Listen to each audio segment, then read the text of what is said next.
9টার সময় ঘুম থেকে উঠেছি, এখন বাজে হচ্ছে 8টা 27। তো এর মধ্যে টুকিটাকি কিছু কাজকর্ম হয়েছে, বেশিরভাগ সংসারের কাজ এখনো কিছু হয়নি। বোঝো তো দিব্যি এখনো ঘুমোচ্ছে। কিভাবে ঘুমোচ্ছে দাঁড়াও দেখাচ্ছি। এই দেখো, ব্ল্যাঙ্কেট এখানে রয়েছে, ও এই অবস্থায় রয়েছে। শুয়েছিল হচ্ছে ওইখানে, চলে এসছে হচ্ছে এইখানে। সেইভাবে তো ঠান্ডা নেই, তো গায়ে ব্ল্যাঙ্কেট রয়েছে কি নেই কোনো অনুভবই হচ্ছে না। জেগেই রয়েছে প্রায় বলতে পারো। এই দেখো নড়ছে। ঘুমোচ্ছ? হ্যাঁ, আবার ঘুমোচ্ছ? আচ্ছা, সারা দিচ্ছে। হ্যাঁ, তো চলো, দেরি করে যেহেতু উঠেছি, ঝটপট করে তাড়াতাড়ি করে কর্মগুলো করে ফেলি। জামা কাপড় কেচে তো ছাদে নিয়ে এসেছি মেলবো বলে, কিন্তু আজকে জামা কাপড় শুকোবে কিনা জানি না। গতকালে জামা কাপড় এখনো শুকোয় নিয়ে দেখো, ভেতরে সব দেওয়া রয়েছে, এদিক ওদিক করে সব দেওয়া রয়েছে, সেইভাবে কিছুই শুকোয়নি। আবার আজকে তো চলো, এখন কাজ করতে করতে তোমাদের সাথে গল্প করতে থাকি। তো এই যে জামা কাপড়গুলো মেলে দিচ্ছি, এখন কেচে কুচে নিয়ে চলে এসেছি।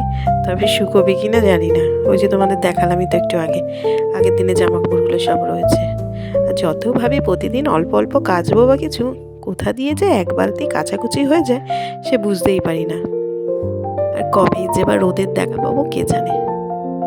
তো চলো, ওদিকে জামা কাপড়গুলো সব মেলে নিয়ে চলে আসলাম ঘরে। এবার বিছানাটা তাড়াতাড়ি করে গুছিয়ে ফেলি। সকালে ঘুম থেকে উঠে পরপর যে রুটিন মাফিক কাজগুলো প্রতিদিন বলতে পারো সবার একই। সেই মোটামুটি এক কাজ দিয়ে দিন শুরু হয়, আর এক কাজ থেকে মানে করতে করতে দিন শেষ হয়। তো এই যে আমিও প্রায় তার ব্যতিক্রম যাব কেন।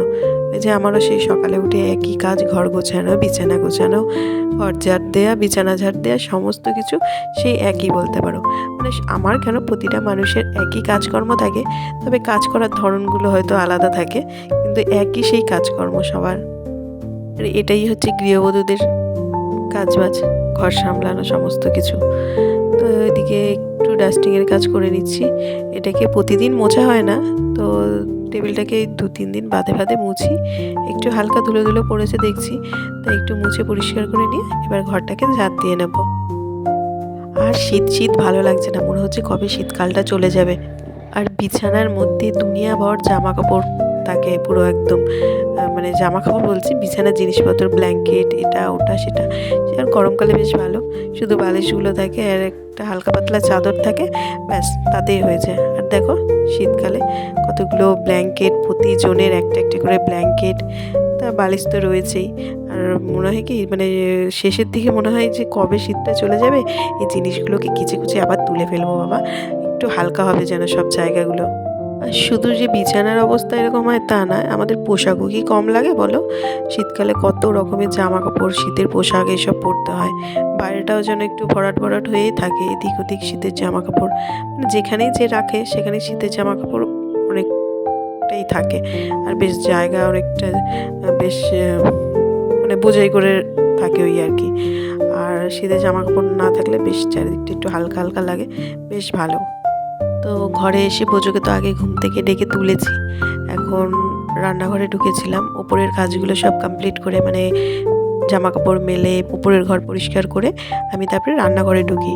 আটা মেখে রুটির তরকারিগুলো বসিয়ে, রুটির তরকারিটা ততক্ষণ হতে থাকে, আমি ঘরে এসে এই ঘরটাকে পরিষ্কার করতে থাকি। বিছানা তোলা, ঘর ঝাড় দেওয়া, তারপরে কিছু ডাস্টিংয়ের কাজ থাকলে সেগুলো করতে থাকি। তো সেসব সব হয়ে গেছে। আর এখন আবার ভিডিওটাকে অন করলাম দুপুরবেলা, মানে লাঞ্চ কমপ্লিট করে তারপরে। তার মাঝে আর তোমাদের সাথে কিছু শেয়ার করা হয়নি। আর আজকে রান্নাবান্নাও দুপুরে কী করেছি সেগুলোও কিছু শেয়ার করা হয়নি। এখন বোঝোকে হচ্ছে স্ট্রবেরি কেটে দিয়েছি, স্ট্রবেরিটা একটু টক বলে ওকে একটু নুন একটু চিনি দিয়েছি, এখন বসে খাচ্ছে।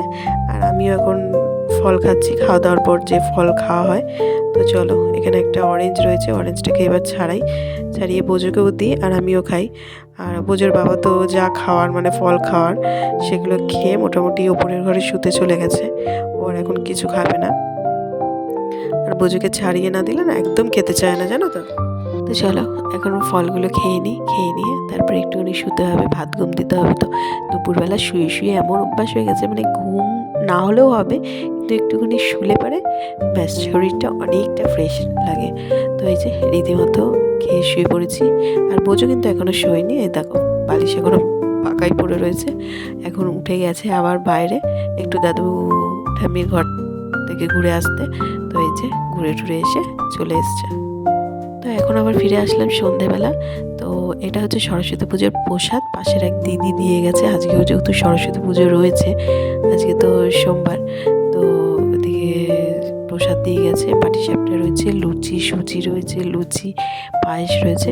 সেটাই এখন আমি মনোজ আর পুজো 3 জনে মিলে খেলাম। সন্ধ্যের জল খাবার হয়ে গেছে বলতে পারো একরকম। আর সরস্বতী পুজো রয়েছে বলে পুজোকে আর আজকে সন্ধ্যাবেলা পড়তে বসাইনি।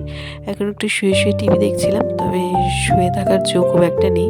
এই যে রান্নাঘরে চলে এসেছি।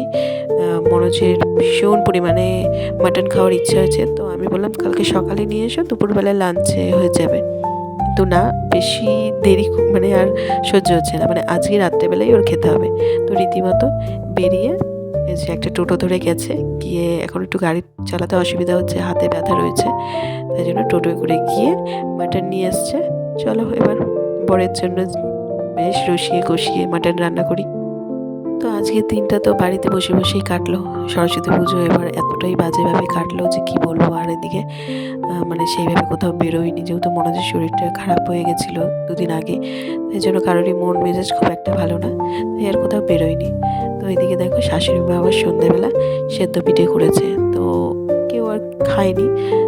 মানে ওই যে সরস্বতী পুজোর প্রসাদ ছিল ওইগুলো খেয়েছে, আর পেটে কারোরই জায়গা নেই।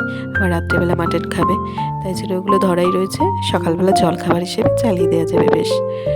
তো সকাল থেকে সেইভাবে কোথাও বেরোনোও হয়নি সরস্বতী পুজোর জন্য। বাড়িতে বসে বসে এবছরটা 2 দিনই কেটে গেল। নয়তো একটু হয়তো কোথাও বেরোই, ঘুরতে বেরোই, না বেরোলেও বাপের বাড়ি যাই। এবছর সেটা হলো না। তো সকাল থেকে রাত পর্যন্ত এইভাবেই দিনটা কাটলো আজকে। আর এদিকে তো আমি রান্না করছি, আর বোঝোকে দেখো, উফ কী যে ভালোবাসা বাবার প্রতি। বাবার যেদিন থেকে শরীর খারাপ হয়েছে, বাবার হাত পা পিঠ কপাল মানে কোনো অঙ্গ বাদ নেই, খালি টিপে একদম বাবাকে একদম কী যে ভালোবাসা। সত্যি বাবাকে ভীষণ ভালোবাসে, মানে আমার থেকেও বলতে পারো বাবাকেই বেশি ভালোবাসে। তো এদিকে আমার মাটনটা কষানো হয়ে গেছে, এবার প্রেশার কুকারে দিয়ে প্রেশার কুক করে নেবো, ব্যাস তাহলে পরেই হয়ে যায়। রাত্রেবেলায় যে মাটনের ঝোল হবে। আর ওদিকে তো ভাতটা দেখালাম, ভাতের মধ্যে আলু আর টমেটো সেদ্ধ বসিয়ে দিয়েছি। শাশুড়ি মা রাত্রেবেলা মাটন খায় না, মানে দিনের বেলা হলে খান 1 পিস হলেও, রাতে খেতে চান না।